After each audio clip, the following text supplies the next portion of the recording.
Ja, liebe Freunde des Schauraum Bs, liebe Gäste, es freut mich, dass ihr so viel Interesse zeigt. Es kann an zwei Sachen liegen. Entweder ist es das Thema oder der Referent oder ich denke und hoffe natürlich, dass es beides ist. Herzlich willkommen zur Eröffnungsveranstaltung dieser neuen Reihe. Die heißt das war letztes Mal Arc Intelligence. Sharing Experience heißt eigentlich unser Claim im Büro und damit verstehen wir darunter, das Wissen zu teilen, Erfahrungsaustausch zu teilen, Einsichten, Hintergründe und so weiter zu teilen. Und all dies bietet der Schauraum B schon zum 16. Mal. Wir versuchen mit Gästen und Events in verschiedenen Formen den Themen, die uns interessieren, auf den Grund zu gehen und laden ein, immer mit dem Ziel, ein bisschen klüger zu werden, aber auch den Austausch zu fördern. Ich wurde in letzter Zeit viel gefragt, ob AI auch in der Architektur und Raumgestaltung diese beeinflussen würde und inwiefern. Und dann wusste ich nicht so ganz genau und begann mich dafür zu interessieren. War begeistert und hatte natürlich auch ein bisschen ein mulmiges Gefühl bei den Recherchen. Und daraus ist dann jetzt eben diese Reihe entstanden, die heute mit Stefan Rigas von Herzog de Meuron eröffnet wird. Ganz kurz 2, 3 Dinge zum Thema oder was wir auch darunter verstehen. Diese neuen Technologie analysiert autonom Daten, visualisiert Entwürfe, erstellt Texte, Bilder, Grundrisse und berechnet Kosten, erstellt verschiedene Planungsvarianten. Das ist bereits da. Die Kreativität von Architektinnen und Raumgestaltern bleibt jedoch meiner Meinung nach trotzdem unverzichtbar. AI kann unterstützen, neue Ideen entwickeln und die Ausarbeitung der Ausführungspläne bleibt momentan noch eine menschliche Aufgabe. AI steckt zwar noch in den Anfängen, Planerinnen werden eben meiner Meinung nach nicht durch AI ersetzt, sondern unterstützt. AI kann enorme Datenmengen verarbeiten, Varianten generieren, komplette und komplexe Zusammenhänge sichtbar machen in einer Welt, wo die Raumgestaltung immer komplexer auch wird. Doch gestalterische Innovation bleibt dem Menschen immer noch vorbehalten. Die Debatte rund um AI betrifft natürlich nicht nur die Architektur und erst recht nicht die Architektur, sondern sie ist in anderen Bereichen viel intensiver. Aber sie betrifft in unserem Bereich nicht nur die Architektur, sondern eben auch Stadtgestaltung, die Verkehrsplanung und die Ausbildung auch in Planungsbereichen. Und trotz den berechtigten Bedenken hinsichtlich der Risiken von neuen Technologien, die es immer gab, lohnt es sich zu untersuchen und zu schauen, wie AI die Raumplanung beeinflusst, welche Chancen sich ergeben daraus und welche Herausforderungen sind zu erwarten. Und nicht zuletzt auch welche Ängste und Gefahren, die wir wahrscheinlich alle auch spüren bei der ganzen Sache, gilt es ernst zu nehmen. Und dazu haben wir verschiedene Leute eingeladen, die aus verschiedenen Richtungen, wie es hier immer Usus ist, einen Beitrag leisten. Wir haben erst 6 jetzt fix drauf und ihr könnt diese Einladungen erhalten, wenn ihr bei uns den Newsletter jeweils bestellt, und es werden 10 sein. Wir haben noch ganz spannende Referate, das sind aber auch Leute, die um die Welt reisen, trotzdem noch physisch. Und da sind wir noch am Justieren der genauen Daten. Es sind kritische Voten, es sind Voten aus der Industrie, aus der Architektur, aber auch aus der Philosophie, aus der Gehirnforschung und so weiter. Und ganz wichtig ist heute der Anfang und darum bin ich sehr froh, dass Steffen das macht, gerade aus der Praxis etwas zu hören.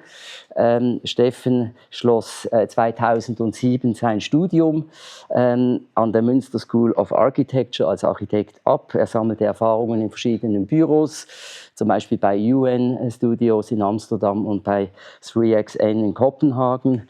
Er trat dann schon vor 15 Jahren bei Herzog & de Meuron ein, ging dann noch mal schauen, ob es wo besser ist und übernahm dann 2014 die Leitung des Teams, die sich eben mit der Digitalisierung beschäftigen. Und er hat die Digital Practice Abteilung, das hat mir gesagt, sind über 25 Leute, die sich eigentlich rund um diese Themen beschäftigen und wurde zum Head Digital Practice ernannt und leitet so, eben das finde ich interessant, nicht nur um so Titel zu sammeln, aber die Teams Design Technologies, ihr müsst gut hören, was es da alles braucht. Die Business Information Systems sind alles Berufe, die man vor 20 Jahren ja noch auch nicht lernen konnte. IT Services und den Digital Workshop. Seit 2020 ist Steffen auch Associate Partner bei HDM, hält Vorlesungen und ist auch in einem internationalen Austausch der großen Büros, die sich um die Digitalisierung kümmern. Somit freue ich mich und lade dich herzlich ein, uns etwas zu den Aspekten der Digitalisierung in deiner Praxis zu sagen. Danke vielmals. Gut.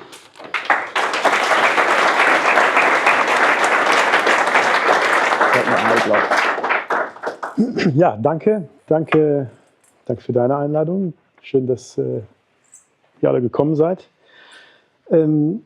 Ich freue mich, dass ich hier eröffnen darf. Ich habe heute Morgen zu meiner Frau gesagt, ich habe mir immer gewünscht, irgendwann mal einen Vortrag zu halten, der Architectural Intelligence Nummer 1 heißt. Und das wird dann heute wahr. Ich vermute, weil wir in Basel sind, dass ich mir die Büro-Intro größtenteils sparen kann. Herzog de Meuron, ich weiß nicht, wie viele von uns sind Architekten? Vielleicht mal die Hand hoch. Die meisten, vermutlich, ja genau. Christian hat eigentlich das meiste schon erklärt, meine Rolle und mit welcher Perspektive ich heute Abend was erzählen darf. Eben aus der Praxis. Wir sind kein Wissenschaftler, kein Forscher. Wir sind Pragmatiker. Wir arbeiten an unseren Projekten, unterstützen die Teams.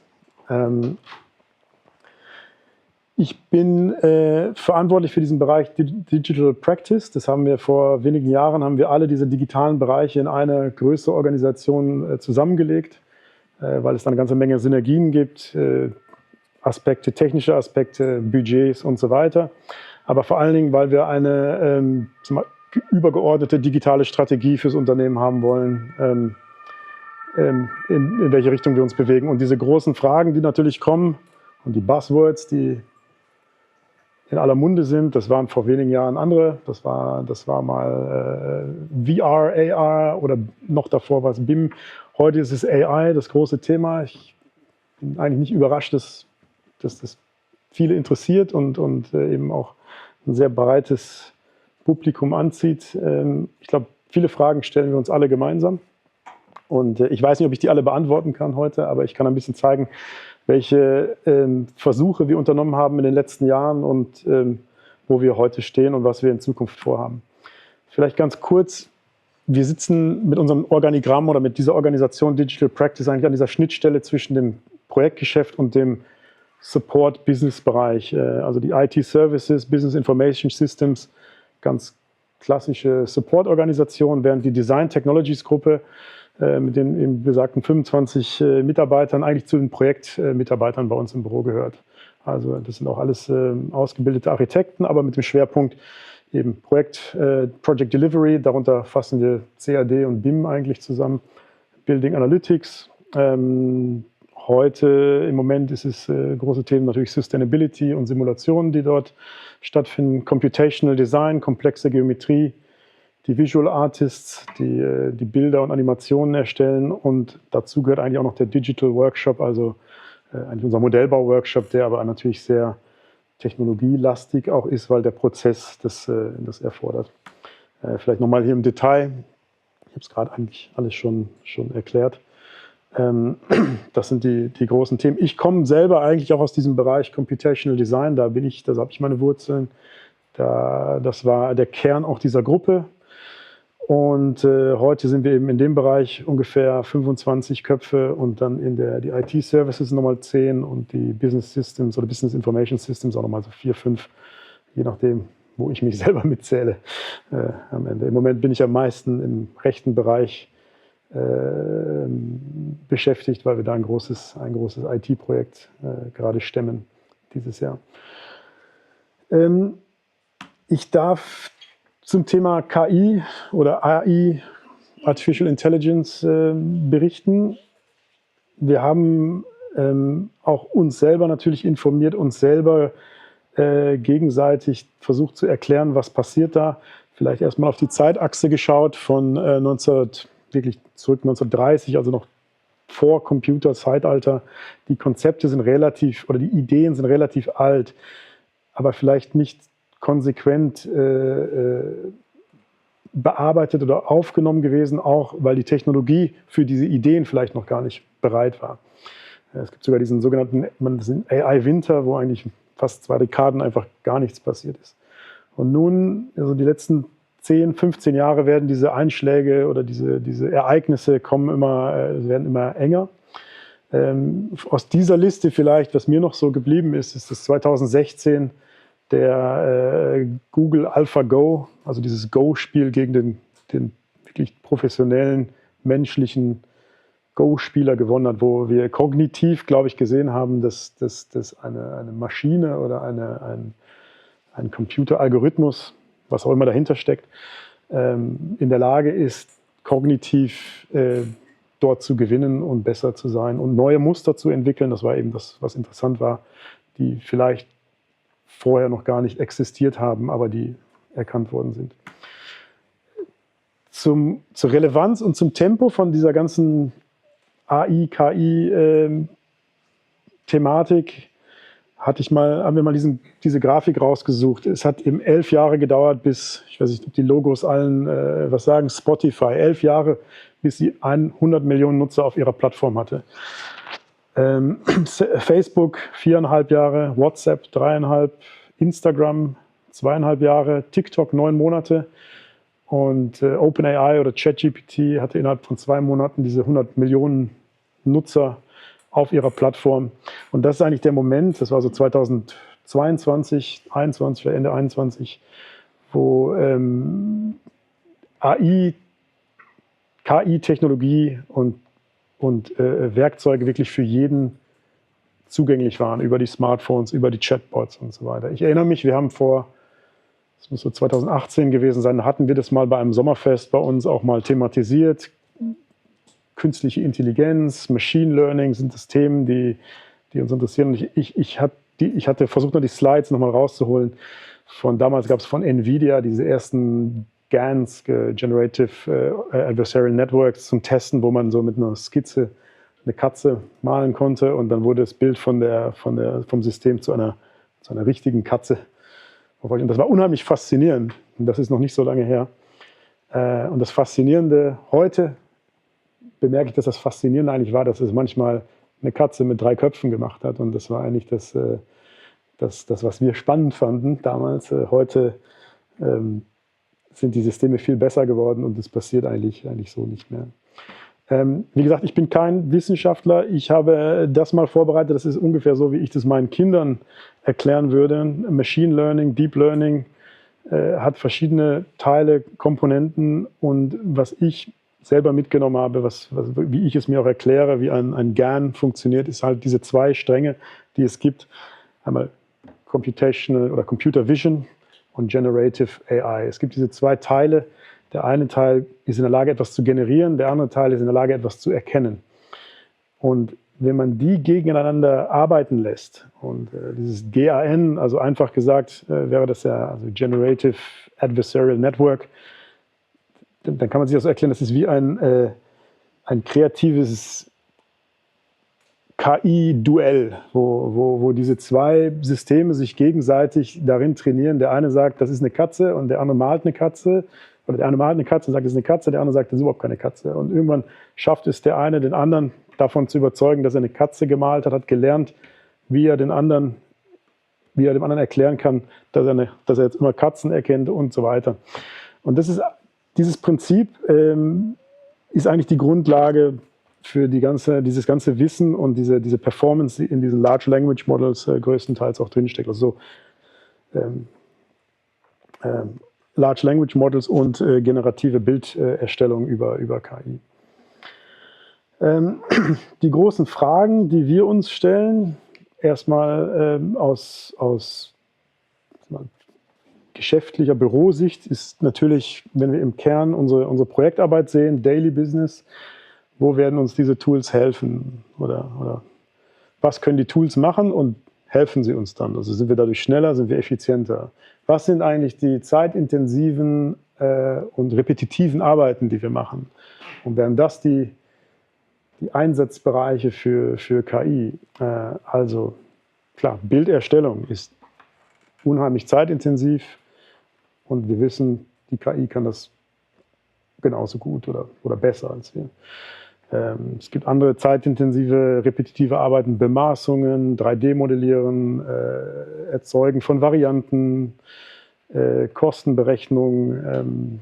Da gibt es eine ganze Menge Anwendungsfälle, Anwendungsgebiete. Viele von denen kann ich einfach abdecken mit einem textbasierten Sprachmodell. Zeitintensiv sind auch Berichte schreiben, E-Mails lesen, E-Mails beantworten und so weiter. Und da sehen wir auch schon die Werkzeuge im täglichen Einsatz. Ich komme gleich dazu, wie unsere Strategie war, das unter die Leute zu bringen und verfügbar zu machen. Die nächste, Sphäre ist eigentlich vom Projekt und vom Tagesgeschäft herausgedacht über alle Projekte, also über die ganze Organisation, Portfolio-Management, Ressourcenplanung über alle Projekte, Rekrutierung von Mitarbeitern, können wir da KI-Werkzeuge einsetzen. Ändern sich vielleicht für unsere Organisation sogar das ganze Geschäftsmodell? Werden wir andere Services anbieten, als wir heute anbieten müssen vielleicht? Und können wir wird uns immer die Frage, kann uns die KI dabei helfen? Wird sie uns dabei helfen? Macht sie uns schneller? Kostet sie uns mehr Geld? Die Sachen sind oft nicht umsonst. Das sind die Fragen in dieser Sphäre. Die nächste, habe ich mal so aufgemacht, wäre die ganze Branche, in der wir alle sind. Also, wie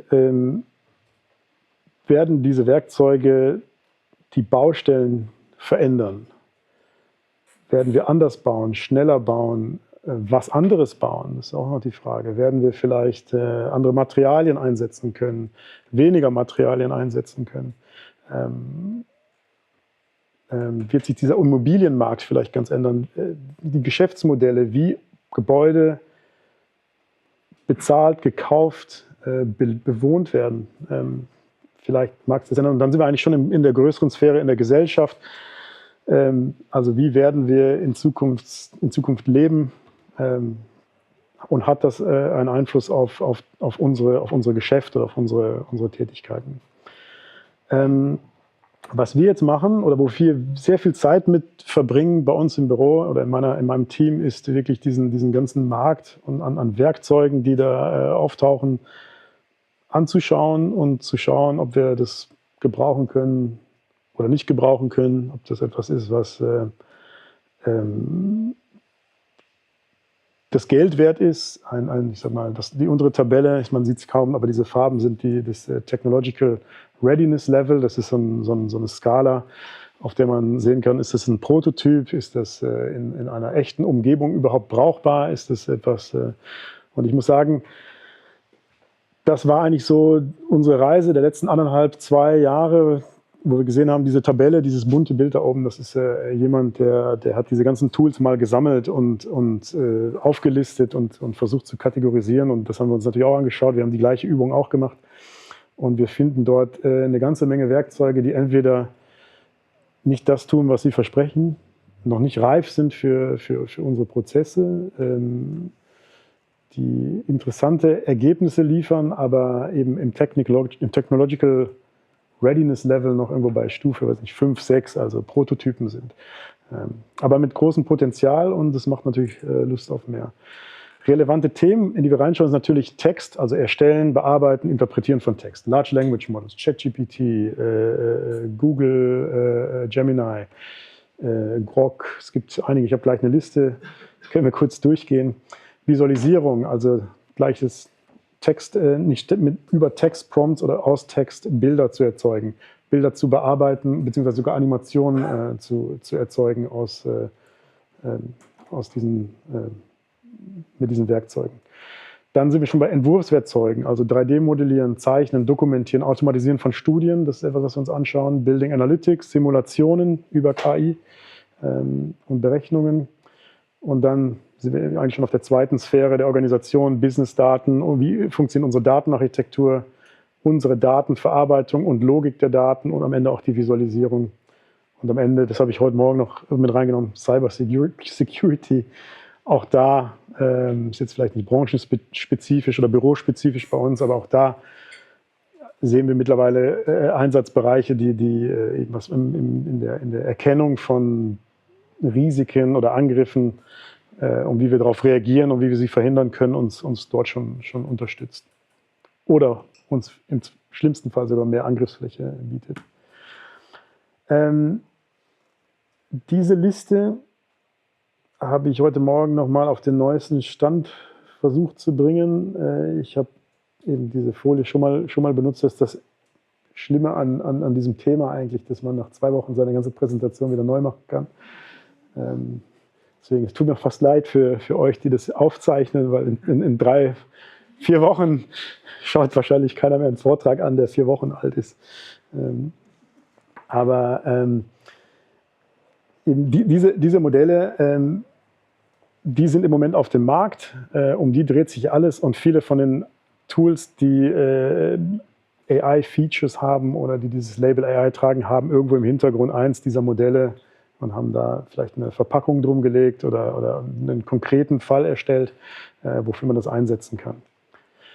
Ich denke dabei zum Beispiel an ein Tool, das ich neulich gesehen habe, um Baustellenbesichtigung, Baustellenbegehungen zu dokumentieren. Da macht man Fotos, da macht man ein paar Notizen und am Ende schreibt das Tool einen Report und fügt das alles zusammen.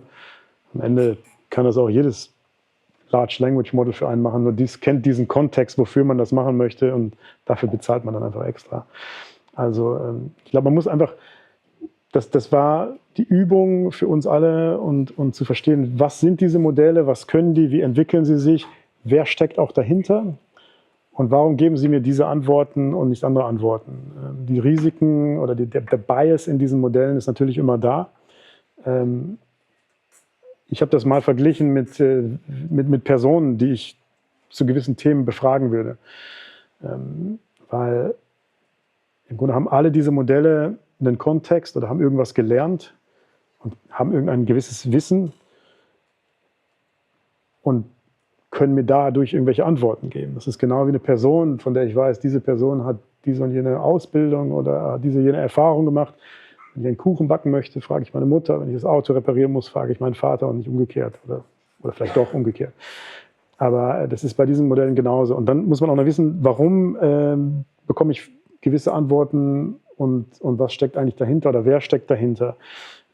Qwen, DeepSeek, Modelle aus China. Hinter Qwen steckt, glaube ich, Alibaba, soweit ich weiß. Google ist Google, Meta ist Facebook oder Meta. Grok ist X oder wie heißt das, Elon Musks Universum, Anthropic, OpenAI ist im Grunde Microsoft heute, oder auf jeden Fall wird es über den Kanal vertrieben. Es gibt einige, die kann ich bei mir zu Hause oder bei mir im Keller auf der eigenen Hardware betreiben. Stability AI, Open Source, Stable Diffusion zur Bildgenerierung haben wir zum Beispiel im Büro aufgeschaltet für alle Mitarbeiter zum Benutzen, weil wir eben gewisse Risiken oder gewisse Datenkonformitätsprobleme, nenne ich es jetzt mal, umgehen wollen oder nicht haben wollen, indem wir Services benutzen, wo wir im Kleingedruckten am Ende feststellen, dass wir sie eigentlich doch nicht nutzen wollen oder doch nicht nutzen dürfen im schlimmsten Fall. Ich zeige vielleicht ein paar interne Strategien und Initiativen, die wir verfolgen. Also vielleicht nochmal, um nochmal das Bild zu schärfen. Was wir eigentlich machen wollen als Architekten, ist, wir bewegen uns eigentlich immer von der linken Seite auf die rechte Seite. Also wir stehen am Anfang eines Gebäudes, eines Bauprozesses, eines Entwurfsprozesses mit einer Idee und wir enden eigentlich unsere Arbeit mit der Fertigstellung des Gebäudes, was wir nicht selber bauen, aber was wir natürlich dokumentieren, wie es gebaut werden soll. Und dieser Prozess ist manchmal linear, manchmal ist er chaotisch. Auf jeden Fall dieser Pfeil, der dazwischen ist oft sehr lang und kostet sehr viel Geld und beschäftigt sehr viele Leute. Und wir gehen durch diese ganzen Phasen, ich habe das jetzt mal einfach 1, 2, 3, 4, 5 genannt, Akquisition, Prep heißt es bei uns noch, dann kommen die Leistungsphasen, je nachdem, in welcher Geografie wir gerade arbeiten, bis zur Übergabe des Gebäudes und der Bewirtschaftung. Und in diesem Prozess kommt ganz viel Information auf uns herein, die wir verarbeiten müssen, in allen möglichen Formaten und in allen möglichen Momenten. Genau das Gleiche passiert mit den Daten oder mit den Informationen, die wir erzeugen während dieses Prozesses. Da ist alles dabei, von Texten, Bildern, Zahlen, Formularen, Daten, 3D-Daten, CNC-Daten. Das ist eigentlich das Schwierige für uns gerade, sinnvolle KI oder AI-Tools zu entwickeln, die uns in dieser Vielfältigkeit und in diesem fragmentierten Prozess unterstützen und uns diesen Prozess vereinfachen.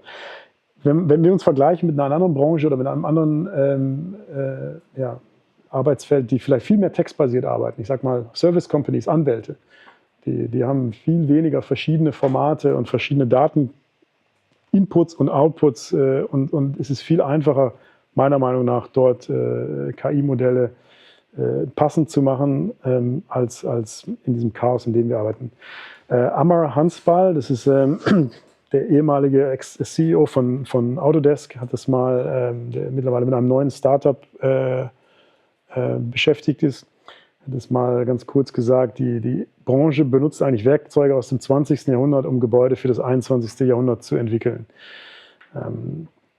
Und andere Branchen wie Gaming, Produktdesign, Kundensupport, die haben viel intuitivere Schnittstellen und um in Echtzeit zusammenarbeiten, als wir das können.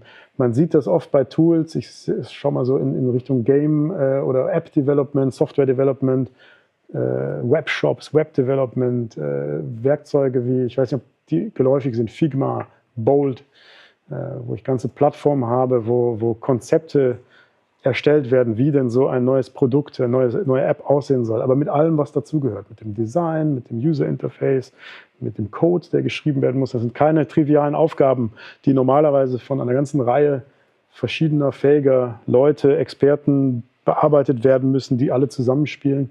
Und das funktioniert unglaublich gut. Und ich weiß nicht, ob mir das Angst oder Hoffnung macht für unseren Beruf, weil wir machen eigentlich was Ähnliches. Wir sind auch ganz viele verschiedene Leute, die an diesem einen Projekt arbeiten mit verschiedenen Fähigkeiten, die alle was zu dem großen Ganzen beisteuern. Und da warten wir noch auf die Plattform oder auf das Werkzeug, was uns da alle zusammenbringt und uns dann KI unterstützt, da durchführt. Und das sind genau diese Wechselbeziehungen, die wir haben. Wir haben einmal die verschiedenen Werkzeuge, auf die wir vielleicht noch warten, Wir haben die Daten, die wir selber haben oder die es vielleicht gibt, aber die wir verarbeiten wollen. Und wir haben uns selber, also die Nutzer. Und an allen diesen drei Stellschrauben können wir arbeiten und müssen wir arbeiten und arbeiten wir auch. Also wir werden auch besser in der Anwendung von diesen Werkzeugen. Die Werkzeuge werden besser und am Ende haben wir im besten Fall sogar unsere Daten aufgeräumt und brauchbar gemacht, um sie dann auch einzusetzen. Unser Ansatz im Büro war eigentlich, das von Anfang an als ein Querschnittsthema zu sehen. Es ist kein Tech-IT-Thema, es ist kein Führungsthema oder Trainingsthema, Academy. Wir haben alle zusammen an einen Tisch gebracht, das ist der sogenannte AI Roundtable, wo wir uns mittlerweile seit 2 Jahren regelmäßig treffen, austauschen. Jeder bringt seine Ideen, jeder bringt seine Bedenken, jeder darf zeigen, was man schon gemacht hat. Und dann wird es diskutiert, wir testen, wir schauen, was ist brauchbar, was ist nicht brauchbar. Unser Legal-Team ist von Anfang an mit dabei, nicht in der Rolle des Verbieters, was ja oft der Spaßverderber dann an solchen Veranstaltungen ist, aber im Gegenteil, unser Legal-Team sind genau die sehr früh das Potenzial für sich selber auch erkannt haben und sehr, sehr progressiv sind und die eigentlich mittlerweile auch die größten Kostenverursacher bei uns sind, was AI-Tools angeht, aber das ist ein anderes Thema. Genau.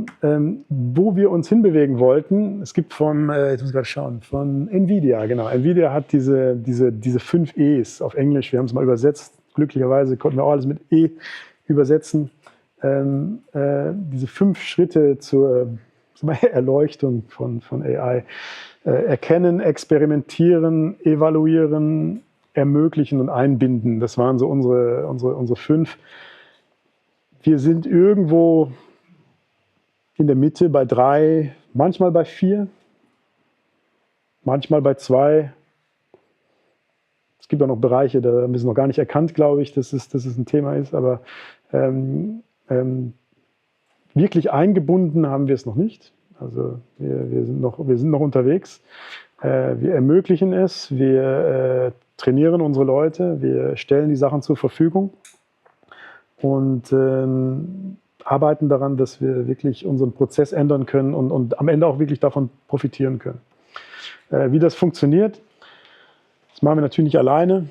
Auf der einen Seite kommt natürlich der Druck oder die Ideen von der linken Seite, die Software, die diese Möglichkeiten bietet, Adobe, Autodesk, Rhino, Finch, Chaos, Microsoft. Von Microsoft wird ja auch noch jemand präsentieren hier.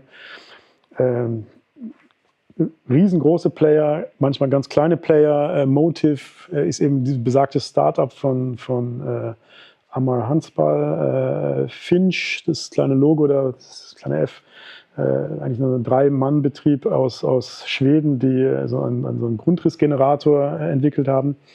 Wir sind im Austausch mit den Hochschulen, wir hören zu, wir werden auch manchmal eingeladen. Wir arbeiten mit den Studenten, wir sind an Forschungsprojekten beteiligt im EU H2020-Bereich. Wir sind an den Konferenzen präsent, um zuzuhören. Manchmal dürfen wir auch was erzählen, wenn Autodesk uns lässt. Wir haben dann selber das Rhino User Meeting in Basel 2025. Ich weiß nicht, ob das jemand besucht hat. Das war das größte Rhino User Meeting bisher, was dann hier in Basel stattgefunden hat. Und dann natürlich unsere Peers, also sowohl in Basel, Christian, aber auch natürlich die anderen Büros hier in Europa hauptsächlich, wo wir sehr kurze Wege haben, um einfach mal ein paar Ideen zu testen oder mal eine Frage zu stellen. Hey, habt ihr das schon gemacht?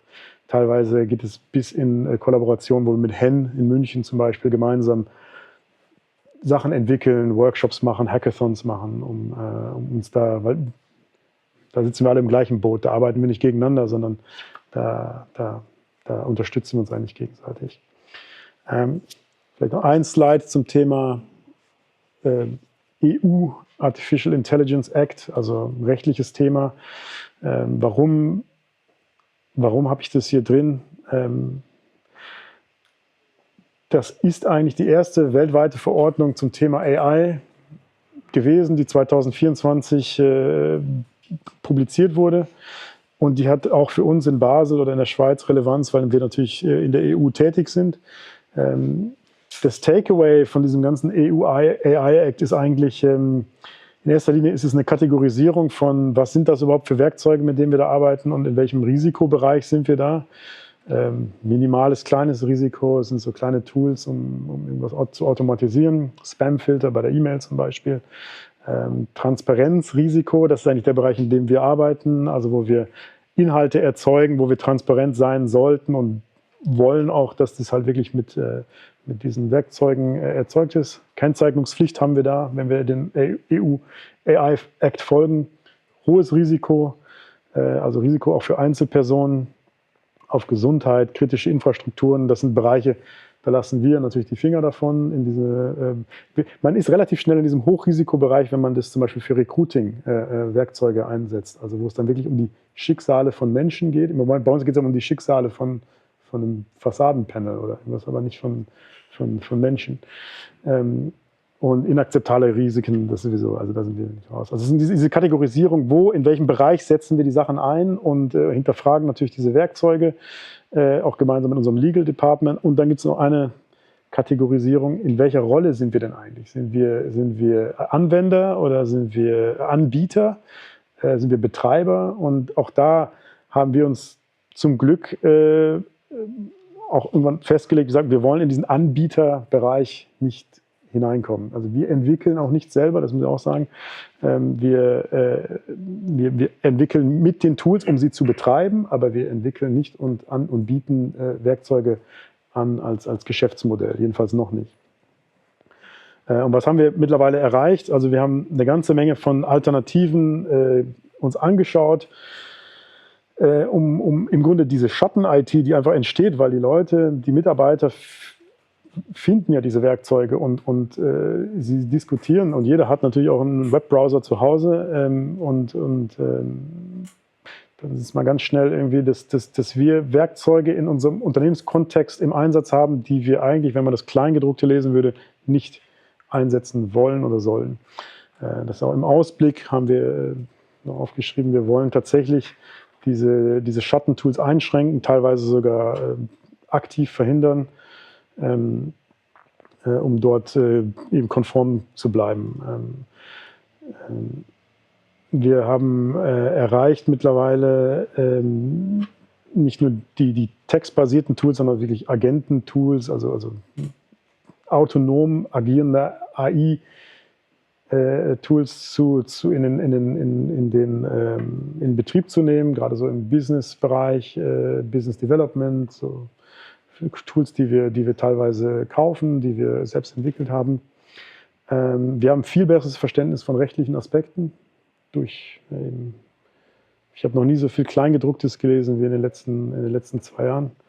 Und das ist auch bedenklich. Also gerade läuft eine Diskussion mit der Firma Autodesk. Ich vermute, viele benutzen die Produkte von Autodesk, die sehr restriktiv verhindern, dass Arbeitsergebnisse, die mit ihren Werkzeugen erzeugt werden, was eigentlich alles ist, was wir machen bei uns im Büro, irgendwie genutzt werden, um eine weitere KI-Anwendung zu informieren oder zu trainieren. Das heißt, wenn wir dieses Kleingedruckte befolgen würden, können wir eigentlich gar nichts mehr machen. Und das ist, da folgt Autodesk eigentlich so einer Firma wie Adobe, die genau das Gleiche macht und ihre Marktmacht da ausspielt. Auf der anderen Seite haben die natürlich tolle Tools, die sie selber unter die Leute bringen und die wir auch nutzen. Also, ja. Ich gehe mal schnell weiter. Ich habe nämlich ein paar Beispiele, einfach im Autodesk Forma. Jetzt soll es keine Werbung sein, es sind aber auch nicht unsere Bilder hier. Aber Forma ist so ein Werkzeug, was vom Technological Readiness Level, würde ich sagen, fertig ist. Da können wir Simulationen machen, Wind, Sonne, Schatten. Das ist ein KI-basiertes Tool, man kann damit super kollaborieren und das funktioniert, das haben wir im Einsatz. Das ist, das tickt diese KI-Box. Heute gibt es ja keine Software mehr, wo nicht KI draufsteht, aber das ist tatsächlich ein sinnvolles Werkzeug. Veras und Glyph habe ich mal aufgelistet. Veras ist, ich glaube, die Bilder sind noch älter, die gehören noch, da hieß Veras oder Veras gehörte noch zu Evolve Labs. Heute ist es gekauft von Chaos. Chaos kennen vielleicht einige von euch, V-Ray und eben diese Render-Software. Enscape ist von Chaos, also auch Chaos hat das geschluckt. Wir sitzen zum Beispiel bei Autodesk, eine Slide davor, im Customer Advisory oder im Executive Council heißt es dann in solchen Boards, bei Chaos auch im Customer Advisory Board, um eben auch mal eine Rückkopplung oder ein Feedback zu geben, wie wir diese Tools einsetzen und was wir eigentlich erwarten, was wir brauchen. Und das ist auch ein sehr enger Austausch, der sehr fruchtbar für uns ist. Eben, Veras ist ein bildgenerierendes Werkzeug, was nicht nur Textprompts nimmt, also nicht nur beschreibt, mach mir jetzt ein Haus mit einer Glasfassade und so weiter, sondern die ganze Intelligenz, die wir ja eigentlich schon haben, weil wir haben ja ein 3D-Modell und da habe ich auch angegeben, was da vielleicht welches Material, was Glas, was eine Fassade, was ein Dach sein soll und nimmt sich diese ganze Information, um sie dann zu verwenden, um wirklich sehr schnell fotorealistische, KI-erzeugte Bilder zu generieren. Also ein unglaublicher Geschwindigkeitsgewinn, den wir da sehen.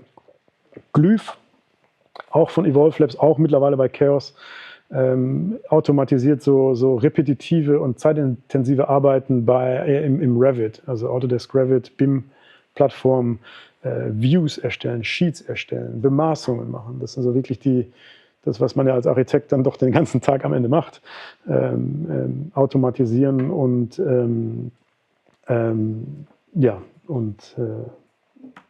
da die Geschwindigkeit erhöhen. Motive, eben dieses, die meisten, oder ich habe ganz oft gehört, das ist so ein bisschen wie Miro, also so eine Kollaborationsplattform, eine sehr visuelle Kollaborationsplattform online, so wie Miro, aber für Architekten und Ingenieure. Und das ist eigentlich die Idee, die hier hintersteckt. Also hier können wir alle gemeinsam am gleichen Projekt arbeiten, wir können im Plan, im 3D-Modell, wir können Visualisierung erzeugen und so weiter. Am Ende ist das so diese Hoffnung, dieses Bold Figma Segment irgendwie für die IEC oder für die Baubranche abzudecken. Finch, das ist diese kleine Gruppe um Jesper Wahlgren aus Malmö, glaube ich, nicht Stockholm, aus Schweden, die eigentlich ein sehr cleveres, parametrisches oder also generatives Tool entwickelt haben, um Grundrisse zu erzeugen. Und zwar basiert es auf dieser Graphenlogik, wo man angeben kann, gewisse Bedingungen erstellen kann. Also natürlich soll der Hauseingang irgendwo in der Nähe der Liftlobby sein und nicht und so weiter. Und dieser Raum braucht ein Fenster und das Esszimmer muss neben der Küche sein und nicht die Küche, das Schlafzimmer und dann das Esszimmer. Also ganz einfache Grundrisslogiken. Wände sollen orthogonal sein und man kann diese Graphen dann aufbauen und dann anwenden auf Geometrien. Das sieht dann ungefähr so aus, dass man eben diese Grundrisse oder diese Shapes auswählen kann und nicht alle Regeln können erfüllt werden. Manchmal stimmt einfach die Fläche einfach nicht da oder gewisse Bedingungen können nicht erfüllt werden, aber es versucht möglichst die bestmögliche Lösung für dieses Grundrissproblem zu finden. Wir fanden die unglaublich interessant, auch weil dieses Graphenmodell für uns eigentlich neu war. Ich sag mal so generative oder parametrische Übungen haben wir schon lange gemacht, aber das war irgendwie nochmal ein neuer Ansatz. Deswegen sind wir mit denen seit 2 Jahren in so einer Closed Beta Phase. Das heißt, wir bezahlen tatsächlich, um sehr früh diese Werkzeuge nutzen zu können, beziehungsweise sie helfen uns auch, unsere Grundrisslogiken dort zu hinterlegen und zu trainieren. Es funktioniert, es ist ein bisschen besser als diese Werkzeuge, wie zum Beispiel, ich weiß nicht, ob man TestFit mal gesehen hat, das ist so für Developer, Entwickler, wo man ganz schnell mal schauen kann, wie viel Quadratmeter kriege ich da hier auf dieses Grundstück drauf. Das geht aber einen Schritt weiter, wirklich in die Grundrisse hinein. Für uns aber in diesem Moment interessant, so im Masterplan, wo man sagt, hier, jetzt machen wir mal so ein paar Gebäudekubaturen und behaupten erstmal, da gehen so und so viele Grundrisse rein, die funktionieren und das mal schnell verifizieren zu können, ohne dass jetzt ein armer Praktikant jetzt 2 Wochen lang oder 3 Wochen lang einfach nur verschiedene Grundrisse da ausprobieren muss. Das sind nicht die Grundrisse wahrscheinlich, mit denen wir später in die nächsten Phasen gehen würden. Aber ja, also ein Effizienzgewinn-Tool. Erstaunlicherweise funktioniert das dann sofort wieder nicht, wenn man eine Duplex-Maisonette-Wohnung hat, weil man dann auf 2 Ebenen arbeitet und dann bricht das alles schon wieder. Ist auch nicht aber für diese Anwendung ganz gut. Was alle immer denken, was wir sehr viel machen, was wir tatsächlich, glaube ich, gar nicht so oft machen oder so viel machen, ist diese KI-Bildgenerierung. Lustigerweise, wenn man jetzt im Midjourney oder selbst Stable Diffusion Herzog de Meuron eingibt, weil die können da tatsächlich was mit anfangen, weil unser Name da sogar was bedeutet, dann können wir da irgendwie eingeben, mach mal so ein Restaurant mit Holz, so wie Herr Herzog de Meuron das machen würde, und dann kommen da immer so Sachen raus, die für so Moodboards manchmal ganz, ganz interessant sind, aber wirklich für einen Designprozess, wo wir viel expliziter an Sachen arbeiten wollen, eigentlich unbrauchbar sind. Da sind wir dann eher bei diesen Bereichen generative Bildbearbeitung. Also jetzt in dem Fall links ist es tatsächlich ein Foto von einem Projekt CMS hier in St. Jakob als Test einfach mal reingenommen und dann über ein AI-Tool Variationen erzeugt. Also aber die Feature-Erkennung ist ja da. Die Lampe ist die Lampe, das Fenster ist das Fenster, die Wand ist die Wand, die Decke ist die Decke. Und dann habe ich einen Rahmen vorgegeben und kann jetzt darin auch mit Textprompts arbeiten und sagen, ich möchte das anders testen. Genauso wie man dann mit Photoshop zum Beispiel das nehmen kann. Das ist ja der Klassiker, Markup. Ich habe jetzt ein Rendering und dann kommt jetzt das nächste Design-Meeting und wir müssen es irgendwie präsentieren und da muss noch ein Mensch rein. Jetzt kann ich sagen, der soll dahin. Und der soll irgendwie so und so das machen und da irgendwie sich was angucken. Und das ist genau das, was eigentlich tatsächlich im Moment ja passiert. Also da kommt jemand und nimmt mit einem Stift und malt auf einem PDF oder auf einem Ausdruck rum und schreibt daneben, macht da einen Menschen hin. Und wir haben verschiedene Möglichkeiten, jetzt In-Painting oder Upscaling. Hier ist jetzt, verändern wir jetzt der Mensch, der da drin ist, der uns aber im Detail noch nicht gefällt, und können den nochmal lokal nochmal verändern, dass es vielleicht im Kontext besser passt. Upscaling, also ich kann relativ ein schlechtes Preliminary Rendering nehmen und dann einfach mit diesen Tools die Auflösung erhöhen. Hier zum Beispiel, das sind so wirklich aus dem 3D-Scan oder wirklich aus dem Google Maps Export die Personen, und da jetzt drüber zu gehen und zu sagen, mach mir da mal eine richtig hoch aufgelöste Person. Das passiert viel bei uns bei den Visual Artists. Das ist einfach Zeitgewinn und Effizienzgewinn. Generative Erstellung von, normalerweise schreiben wir Digital Assets, ich habe Bibliothekselemente, digitale Bibliothekselemente. Also wir haben oft das Problem, dass wir sehr spezifisch, weil das immer wir wollen ja sehr spezifisch arbeiten. Wir wollen ja nicht irgendwie irgendwas da in diesem Prompt schreiben und dann lassen wir uns immer überraschen, sondern wir wollen ja sehr spezifisch sagen, wo dieses Fenster ist und wie hoch und welches Bild dort an der Wand hängt und welches Sofa dort steht. Und da hilft uns das natürlich auch wieder, weil wir diese Assets dann selber erzeugen können. Gerade bei den Visual Artists haben wir oft das Problem gehabt, je nachdem, egal wie wir gearbeitet haben, ob wir im 3D gearbeitet haben oder im 2D mit Collagen. Vor 20 Jahren haben wir mit Collagen mit einem Prittstift noch zusammengeklebt und aus einem Illustrierten ausgeschnitten irgendwelche Leute, und dann musste man natürlich auch die Leute in der richtigen Größe oder mit dem richtigen Licht finden. Das war dann digital genauso. Da hatten wir Bibliotheken voll mit Menschen, die wir irgendwo reingeklebt haben, aber die nie die richtige Kleidung anhatten oder in die richtige Richtung geschaut haben. Dann haben wir die Sachen in 3D eingesetzt. Dann war dieses Thema mit Schatten und Reflexion irgendwie gelöst, weil die Person stand immer da, wo sie steht, und hatte die richtige Größe. Aber ich hatte immer noch keinen Fan von, weiß nicht, FC Girondins Bordeaux, wo wir das Stadion gemacht haben, weil die gab es nicht. Ich konnte nicht einfach eine Kollektion von Fans runterladen irgendwo. Dann sind wir hingegangen und haben uns einen 3D-Scanner gekauft, haben einfach unsere Mitarbeiter verkleidet und eingescannt und dann da reingemacht.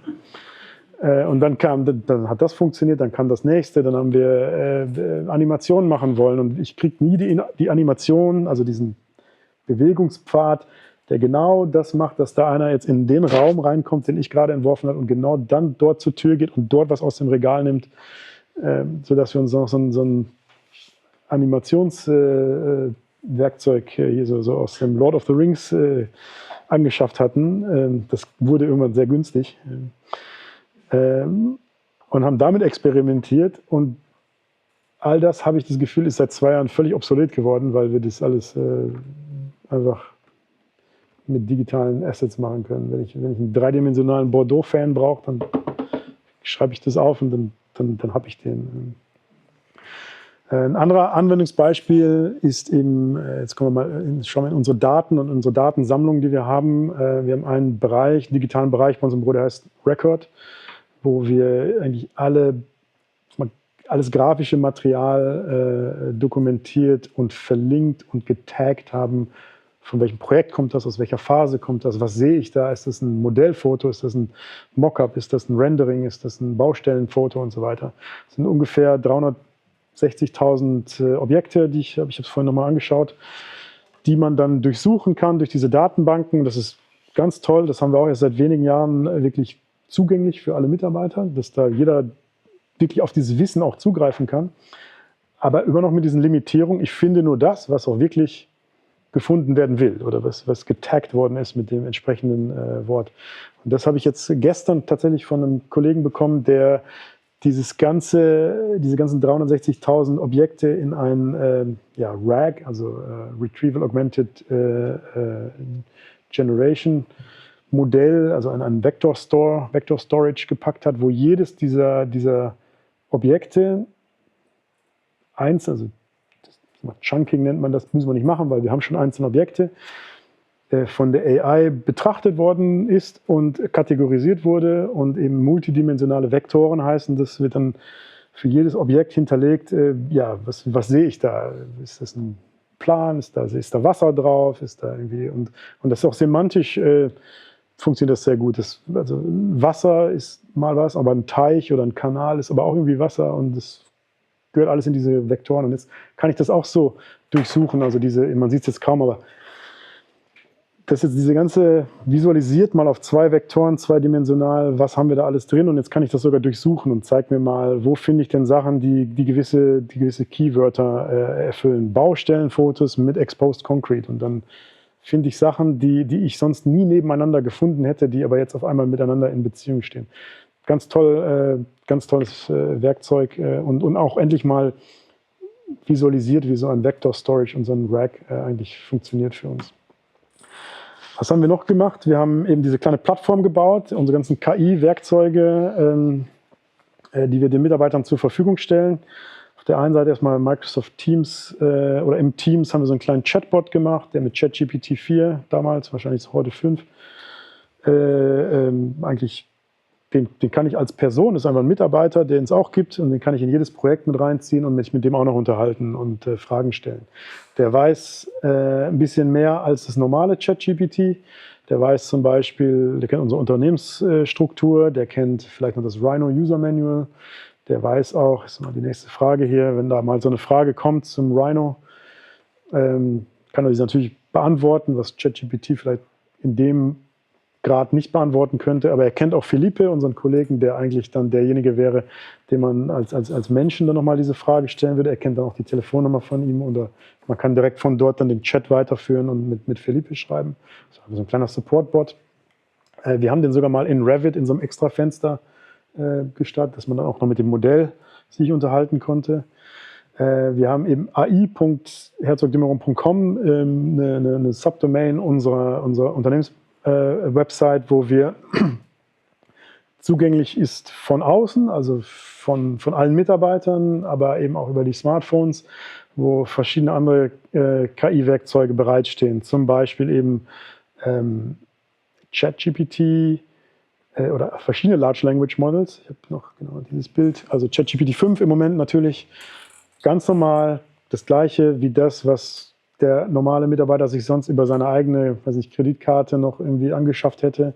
Und was für mich erstmal kein Problem ist, weil es ja selber bezahlt. Aber das Problem ist, dass der dann unsere ganzen Unternehmensdaten da hochlädt, wo sie eigentlich nicht hingehören. Und um das zu verhindern, können wir es eigentlich nur machen, indem wir eine bessere oder mindestens genauso gute Alternative zur Verfügung stellen, sodass jeder das wirklich auf seinem Smartphone benutzen kann. Und das hat eben ein ChatGPT, Claude als Modelle. Was haben wir noch? DeepSeek, die dann nicht für alle öffentlich sind, aber die können wir dort testen. Aber wir können auch Modelle anlegen und noch mehr Informationen hinterlegen. Das ist zum Beispiel, hier habe ich dieses Projekt 668 Competition Bot. Das heißt, ich kann ein Modell kreieren und dem noch mehr Kontext geben. Und zwar alles, was für jemanden wichtig ist, der im Projekt 668 arbeitet. Ein Wettbewerb, da liegt dann die Wettbewerbsunterlagen, die bayerische Bauordnung, ich glaube ein Neufahrt und verschiedene Sachen und kann dann dort auch wieder Fragen stellen. Das funktioniert relativ gut. Und jetzt habe ich eigentlich zum Abschließen noch vielleicht einmal so einen ganz kurzen Workflow mitgebracht, was das eigentlich bei uns gerade auch bedeutet beim WIS-Team. Und zwar geht es jetzt um diese Reise dieser Couch durch die verschiedenen Werkzeuge. Und zwar beginnt das, schauen. Da.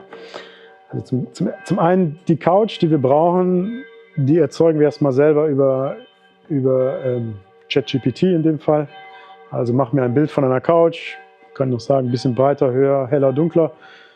Beschreib, wie die aussehen soll. Irgendwann habe ich ein Bild von einer Couch, was mir gefällt.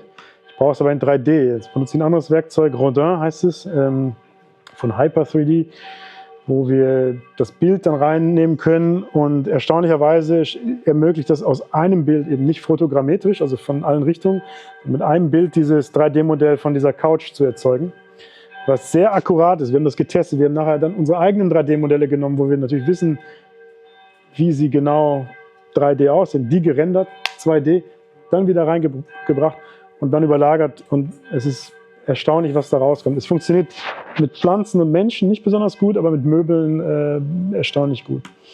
Dann haben wir diese ganzen Assets und da sind wir wieder die Architekten. Also da sind wir sehr präzise, die fügen wir in die Szene ein. Die Couch soll da stehen, die Lampe soll da hängen. Wir wählen das alles aus. Das ist sehr manuell oder sehr klassisch eigentlich. 3D Max, V-Ray gerendert. Wir haben wieder ein 2D-Bild. Und jetzt der nächste Schritt ist dann, das wieder zu nehmen und über Runway, also über ein AI-Tool zu nehmen und das wieder weiterzuentwickeln in der Animation. Erstmal Tests, was passiert, wenn wir die Kamera bewegen, was immer spannend ist, weil sich dann irgendwann die KI was Neues ausdenken muss von Bereichen, die man eigentlich vorher noch gar nicht gesehen hat. Beziehungsweise auch der Prompt, der unten steht, ist Make the person stand up and walk away. Und jetzt sind wir wieder bei der Couch, weil was wir interessant fanden, ist eigentlich, wie weich die Polster sind. Und wie dann auch der richtige oder halbwegs richtige Schatten auf den Tisch geworfen wird. Das ist einfach faszinierend und ich habe keine Zahlen wirklich, aber ich behaupte, das ist die 5-fache Geschwindigkeit von dem Prozess, den wir vor einem Jahr gehabt hätten in dem Bereich. Fazit, vielleicht sind die 5 Teile mal Design und Prozesse und Werkzeuge. Die Schwellen sind deutlich gesunken, es entstehen überall neue Produkte und dieses Technological Readiness Level wird immer höher. Aber Vorsicht vor billigen Verpackungen und überteuerten Produkten. Bei Daten, je besser die Daten, desto besser die Ergebnisse. Macht auch Sinn.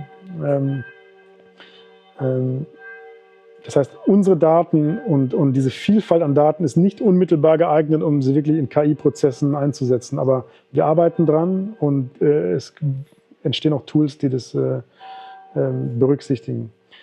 Recht.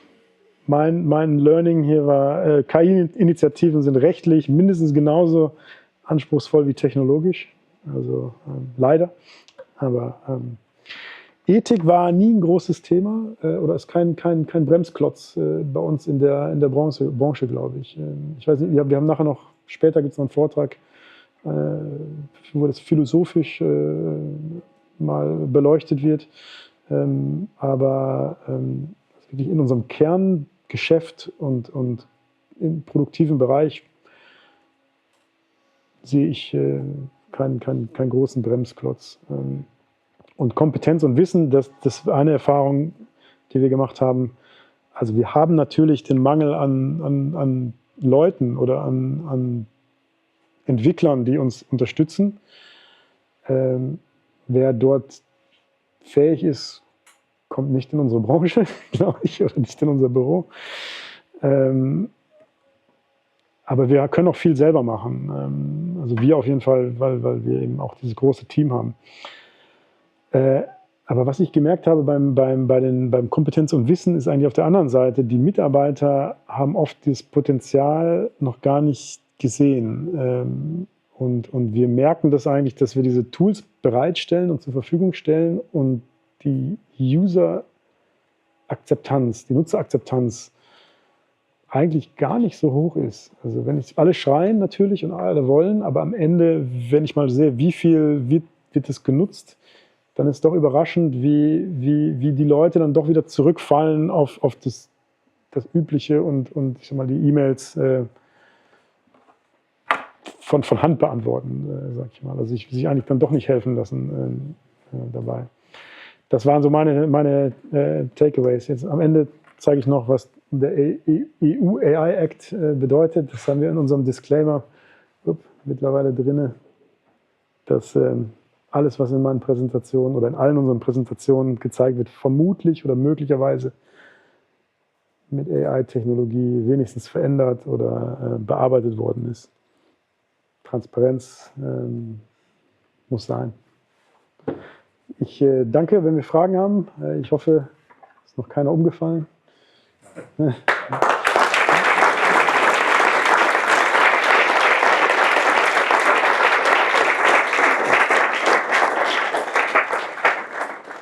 Ja, trotzdem herzlichen Dank.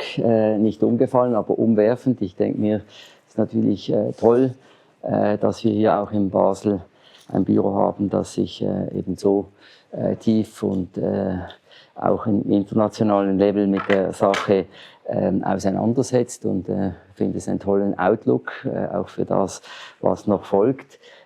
Fragen, bevor ihr umfällt, und dann geht es zum Apero. Vielleicht 5 Fragen können wir gerne nehmen. Hat jemand Fragen?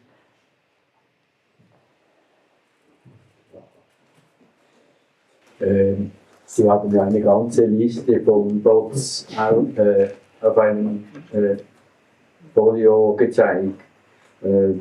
Haben Sie Erfahrungen, wie die Bots auf dieselben Prompts reagieren? Versuchen Sie so etwas überhaupt? Ja, also man lernt sie erkennen. Das ist wie ich. Ja, mit der Zeit weiß ich eigentlich, was ich mit wem eigentlich besprechen möchte. Und also Claude zum Beispiel ist ein tolles Werkzeug, um an Code oder an Programmiercode zu arbeiten, mit Zahlen zu arbeiten, wobei in ChatGPT total versagt an vielen, bei den gleichen Fragestellungen dann manchmal. Und da ist ja auch immer gefährlich, weil total versagen, das tun sie ja tatsächlich, aber sie gestehen das ja nie ein. Also es klingt ja immer super plausibel, was da als Ergebnis zurückkommt. Das liegt ja auch in der Natur. Du stellst super Fragen. Ne? Weiß ich nicht. Ja, nein, Antworten. Ja, ach so, ja, genau. Sehr höflich und genau. Es gibt immer eine Antwort. Es gibt nie, die Antwort weiß ich nicht, sieht man eigentlich nicht.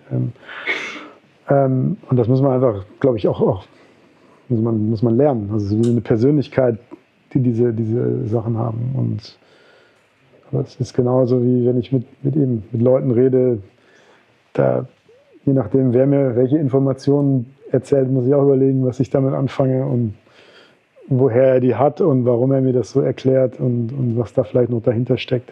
Bias ist halt ein Thema.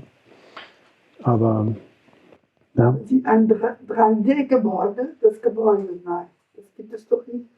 In Basel. Ein gedrucktes? 3D-Gebäude, das ganze Gebäude in 3D gemacht. Doch, natürlich, ja klar. Also die 3D-Dokumentation, Das ganze Gebäude in 3D gemacht. klar, das ist ja heute eigentlich die Hoffnung gewesen, dass uns das etwas bringt, alles in 3D zu koordinieren. Heute nennen wir. Das ganze Gebäude. Es kommt immer darauf an. Wir haben vorher darüber gesprochen, über das sogenannte Level of Detail. Also was ist wie genau beschrieben, in welchem Moment und was muss wie genau beschrieben sein. Aber das, ja. Noch weitere? Kann ich so ein Gebäude haben? In 3D? In 3D. Als Datei, ja. Das geht ganz schnell. Kein Problem. Ja. Nein, es geht es schneller? Das ist vielleicht. Nein, es geht nicht schneller. Nein, aber wir können mehr machen oder bessere Sachen machen. Aber das ist genau die Frage. Sind wir in 10 Jahren oder in 5 Jahren, können wir das gleiche Gebäude jetzt schneller bauen oder sind wir einfach schneller? Und ich glaube nicht. Wir können vielleicht Sofort. mehr machen, genau. Das geht nicht. Sofort. Sofort, also ganz schnell geht es, glaube ich nicht. Aber hey, wir haben es bei BIM haben wir es gehabt, bei CAD haben wir es gehabt. Dadurch, dass wir CAD benutzt haben, sind wir auch nicht schneller geworden eigentlich. Aber wir können aber viel besser koordinieren. Und BIM genauso. Hier gab es noch. Ja, du hast in deiner Einleitung so diese Technologie gezeigt, der KI-Forschung, da war so ein Schlüsselmoment Kasparov, also so ein Schachfresser war. Ist das so, das nochmal komplex, was wir schon diskutiert haben, was ich dich gerne frage, glaubst du, es wird in Zukunft möglich sein, dass man ein Wettbewerbsprogramm nimmt, in dem so ein allumfassendes KI-Tool einspeist und dann, so wie die fertigen Layouts bekommt, dann nur noch so ein bisschen kuratiert und dann eigentlich so wie KI ein Architekturwettbewerb, der auch noch nicht jetzt in den Details ausgearbeitet ist, wirklich gewinnen können, was erst ein bisschen etwas Dystopisches ist. Ja, ich würde es jetzt also ich muss jetzt mal ein bisschen extrapolieren, aber ich würde sagen ja, weil es ist alles sehr informationsgetrieben und also es ist sehr informationsgetrieben. Es sind Daten da, die man verarbeiten kann, Quadratmeter und so weiter. Das gibt ein richtig und ein falsch. Aber es gibt auch eine ganz unendliche Vielfalt, was man da machen könnte. Aber auch das kann man ja, oder das wird ein Modell irgendwann verstehen können, wie, und auch in der Interaktion, willst du es lang, breit, hoch, 2 Geschosse, 3, willst du es aus Holz, willst du es aus Beton und dann alles diese Informationen, die dann kommen. Im Grunde genauso, wie wir heute auch arbeiten. Das sind ja Fragen, die wir uns im Moment einfach selber stellen. Und ich behaupte, dass auf jeden Fall da eine ganze Menge Abkürzungen noch zu nehmen sind. Also meine gesamtheitliche Architektur ist das so komplex oder auch kodiert. Ich meine, die Vorteile, die du gesagt hast, jemand aus dem News-Kontext, aus dem Recht, das Sprache, das ist direkt verarbeitbar. Also wir haben Pläne, wir haben Gesetze, wir haben hier oder so viele Sachen, die zusammenkommen. Das ist, glaube ich, immer noch hochkodiert und schwierig für uns jetzt, die Maschine. Und bis wir da sind, glaube ich, wird Ja, lange gehen. stimme ich zu. Es ist sehr vielfältig und sehr multidimensional und auf viele parallele Stränge, die man bearbeiten muss. Was mich persönlich eigentlich hat da fast wie umdenken lassen, war diese Werkzeuge, Figma, Bolt oder so, wo ich ganze Apps oder Webshops entwickeln kann. Das hat nicht die gleiche Komplexität, aber die haben das schon. Ich weiß nicht, ich kann das nur jedem mal empfehlen. Das kann man ja auch irgendwie einfach mal austesten. Aber als jemand, der in dem Bereich eigentlich keine Fähigkeiten oder keine Erfahrung hat, kann dort ein Produkt entwickeln, was tatsächlich funktioniert und auch so funktioniert und so aussieht, wie ich mir das vielleicht vorstelle.